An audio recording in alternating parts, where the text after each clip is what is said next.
Sir আসসালামু আলাইকুম, ভালো আছেন? ওয়ালাইকুম আসসালাম, ভালো আছি। আপনি ভালো আছেন? হঠাৎ আমার কাছে কিসের জন্য? জি আলহামদুলিল্লাহ। স্যার আমাদের তো এবার তো রমজান মাস আইসা পড়ছে। এখন মাদ্রাসায় যদি জাকাত ফেতরা যা পারেন যদি দিতেন আমাদেরকে, মাদ্রাসায় ছেলেপেলেদের আর কি খরচের জন্য, এতিমখানায় এত ছাত্র আছে এই জন্য আর কি। স্যার বাইরে একজন ভিক্ষুক দাঁড়ায় আছে, আপনার জন্য কিছু চায় সাহায্য। নিয়ে আসমো ওরে স্যার? হ্যাঁ হ্যাঁ হ্যাঁ, ওকে ডাক দেও, ওকে ডাক দেও। স্যার আমি খুব গরিব মানুষ স্যার।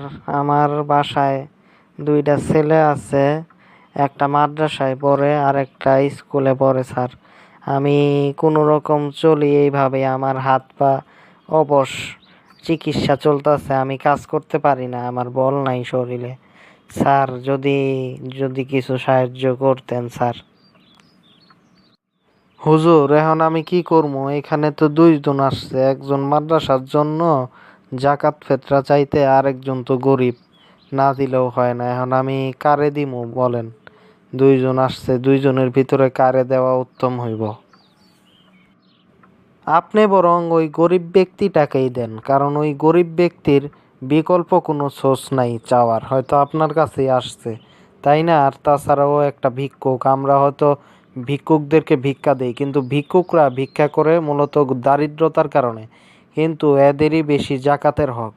বিপরীতে মাদ্রাসার এরা মনে করেন বিকল্প জায়গা থেকে পাবে, আর জাকাত পায় না পাইলেও এরা অনুদান পায়। মাদ্রাসাগুলিতে বিভিন্ন সময় অনুদান দেওয়া হয়, সুতরাং মাদ্রাসাগুলির বিকল্প সোর্স আছে অনুদান, তারপরে সারা বছর বিভিন্ন দান। জাকাত না দিলেও কোনো ক্ষতি নাই তেমন। কিন্তু এই ভিক্ষুক, তার কোনো বিকল্প কিছু নাই, সারা বছর ভিক্ষা করে। তাই জাকাতের হকদার সবচেয়ে বেশি এই ভিক্ষুক, কারণ দরিদ্র ব্যক্তি যে বেশি, যত দরিদ্র তার জন্য তত জাকাত হক।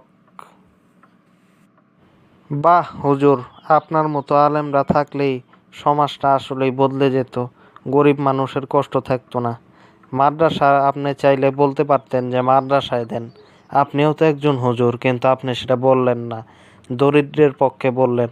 আপনার প্রতি আমি আসলেই খুব মুগ্ধ হুজুর। আমি এই দরিদ্র ব্যক্তির এই জাকাত দিব, এটাই ঠিক করছি, আর মাদ্রাসা আমি ঈদের পর অনুদান দিব, চিন্তা করেন না, ইনশাল্লাহ।